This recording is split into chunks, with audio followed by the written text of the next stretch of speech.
discomfort. That is the ravine between these worlds, between want and desire. Want does not want discomfort. Quite the opposite. Want wants comfort. But desire desires things that are only found on the other side of discomfort. Remember, failure was part of the objective of entering the gym this morning. Are there things in your business that are worse off for having you involved in them? How can I use my business as a way to be there for my family more? Those outputs can only be reined in and intentionally developed or directed by managing the inputs. Forced us eventually to take over 2 years of our life to dig out of just to get to zero. You don't have the things from the places you haven't gone to. Treat yourself like someone you are responsible for helping. The flies come for the poo, right? There's a push-pull effect with all of your marketing, and it needs to be pushing away the customers that are not a good fit and drawing in the ones that are. Hey, welcome to all of you, bandits and chilies. This episode is called Wants Do Not Equal Desires. Welcome to Season 2 of the Family-Oriented Business Growers podcast. The main demarcation for this season was that new intro and subsequently the new outro at the end. Hope you like them. My previous ones were just a bit too tethered to referencing in-jokes from a couple of specific early episodes, so I've decided that it's time to switch it up. Now, what we're covering in today's episode is in good company with a couple of Season 1's episodes, specifically the Elephant episode and also last week's New Devil at Every Level episode. So I've linked both of those in the description because this is really an expansion on those themes. As such, this doesn't really touch a lot on how to run your business. It's more about the things that are actually stopping you from getting what you say that you want. What is your why? Why are you in business? What do you want your business to achieve for you? This question is a funny one because even when people think that they have a fairly solid answer to that question, it tends to get lost in the weeds along the way. We get caught up in the day-to-day, and all of a sudden we are making decisions that don't even align with that statement of purpose, that why. We just start reacting to what's in front of us without being clear and intentional about what our end game even is. If you are struggling to get clarity in this area, book a free clarity call with me, link in the description. So, how are wants and desires not the same thing?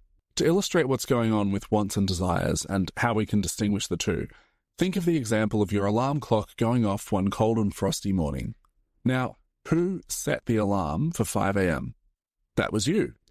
Why?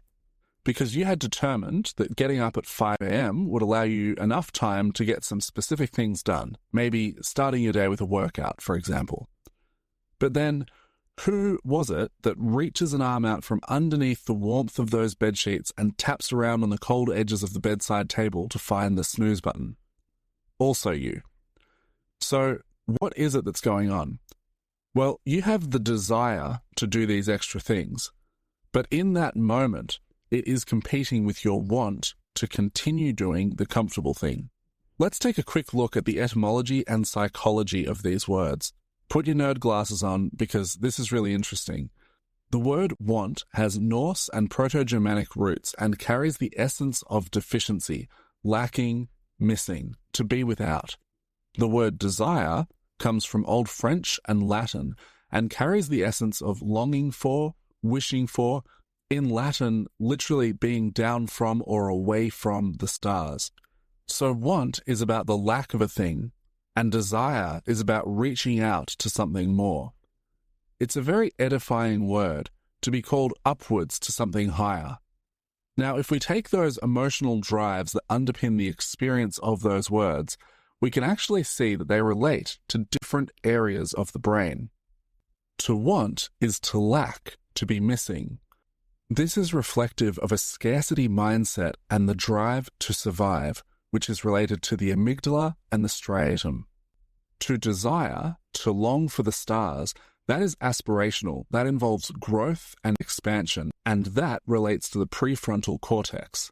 If we also think about the direction of thinking, want is very inward and backward facing, whereas desire is very outward and forward facing. How so? Well, want is rooted in past patterns of gratification, safety, and identity. It references what has worked before to bring comfort or relief, to maintain the status quo. When you want something impulsively, junk food, Netflix, distraction, you're often trying to recreate a prior emotional state, soothing, numbing, or nostalgia. This can develop into avoidance of what you're currently facing, perhaps because it is uncomfortable and makes you feel unsafe, so your wants are seeking comfort and safety based on what has brought you comfort and safety in the past. It can dress up nostalgia as urgency to seek those feelings immediately, right away, right now. Desire, on the other hand, is forward-facing because it is oriented toward what could be, not what has been. It requires imagination, risk, and the discomfort of stepping into the unknown. Desire is not about recreating a feeling. It's about discovery. It's about growth. It's about becoming someone new and getting, doing, and having things or experiences that you have not had before. It asks aspirationally, who do I want to be? Desire speaks the language of destiny, not dopamine. Want is born from systems that do not care if you thrive, only that you survive. You can see the inherent conflict here, right? You cannot simultaneously optimize for comfort, safety, and the status quo whilst striving, growing, and trying new things. Growth doesn't happen in comfort. And again, this conflict is not just a dispute about words, but the neurological realities that underpin our nature, which we are trying to express with those words. Want is driven by the limbic system, especially the amygdala and the striatum, which are designed for short-term survival and reward. The amygdala specifically optimizes for comfort, safety, and survival, while the striatum optimizes for pleasure. Want can be either of these or both at the same time, but it is specifically a lack term, something that you feel is missing. And all of this is completely now-focused, not next-focused. These internal forces are powerful. This is why we have present focus bias, for example, preferring a lesser good right now compared to a greater good delayed until later. Desire, on the other hand, is next-focused, looking to the future, zooming out to the bigger picture. Desires emanate from the prefrontal cortex, the center of executive function, abstract reasoning, and future planning. This system is proactive, slow, and strategic. It allows us to delay gratification, make sacrifices, and envision future selves. So whilst want pulls from the past and present to preserve safety, desire reaches into the future to create something new. All of those things, all of these different parts inside your head, they are all trying to help and serve you. I mean, you want to be safe and survive, that's great. You want to find pleasure, that's great too. And you want to grow, to become more, and to build a future, wonderful. But they are in conflict. You cannot simultaneously optimize for all of these things in equal measure at the same time. It's like that Oprah quote, you can have it all, just not all at once. And maybe you've heard this one too, that the definition of insanity is doing the same thing over and over, but expecting a different result. A friend of mine, Dina Moore, she's a life coach and counselor, and she takes this a step further and says that thinking the same things over and over and believing the same things over and over, yet expecting different results, is also insanity. See, want can be a loop. It keeps you orbiting around your current self, circling the same emotional patterns, because fundamentally, it is centered and grounded on the underlying premise that change is bad, change is dangerous. Your default mode network, DMN, often replays the past and resists unfamiliar paths. This reinforces want loops. Desire, however, desire is not a circle. It is a line. It moves you along a trajectory from who and where you are to who you could become and where you could be.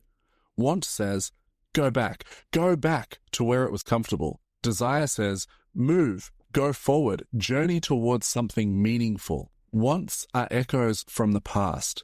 They whisper familiar comforts that kept you safe, but within that, there is no growth. Desires are signals from the future. They call you to grow, to stretch, to risk, and to step into the life that you haven't yet lived. Desire is a future pull. Want is a present anchor. Desire is the longing for what could be. Desire might be uncomfortable. It's definitionally always bigger than you. So a really important aspect of this is the alignment between who you are right now and respecting that person, that you are valuable, that you are enough, whilst simultaneously striving for more, seeking growth and bigger things. Want is often a lot louder than desire. It is kicking and screaming and making a fuss about what it wants now. Desire can often be a suppressed voice, struggling to find a gap in the conversation. Coming back to the example up the top of this episode, the fabled morning alarm. Your desire in that example is to be the kind of man who moves with strength and energy. So you might have this long-term zoomed-out vision of health and mobility, looking ripped, feeling strong and energetic, and that is what impels you the night before to set an alarm for 5 a.m. for your future self. So, past self at 9 p.m. the previous night has had some space and clarity of thought to make this plan for future 5 a.m. self.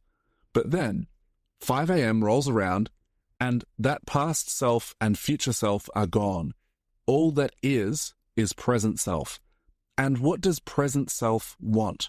Present self has no grand visions, isn't thinking about future energy and abs.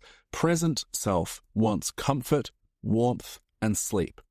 Quite frankly, your present self is an idiot, crippled by present focus bias.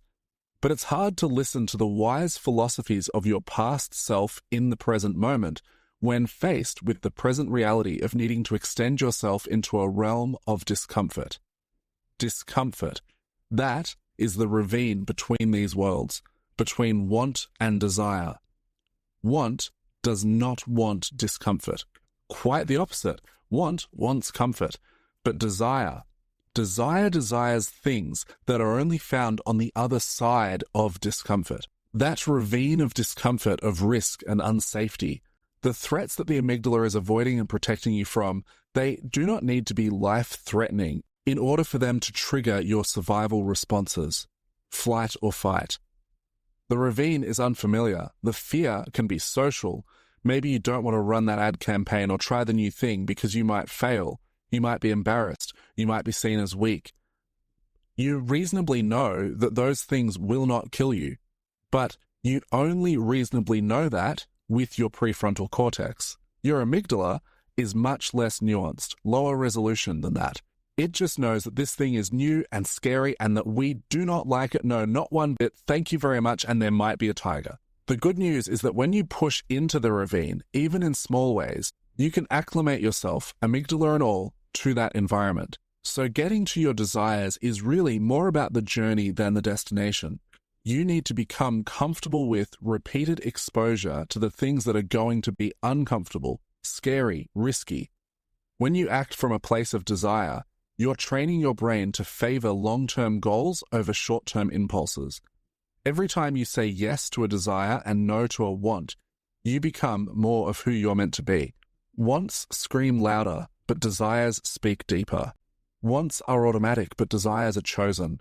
Wants feel urgent, but desires feel important.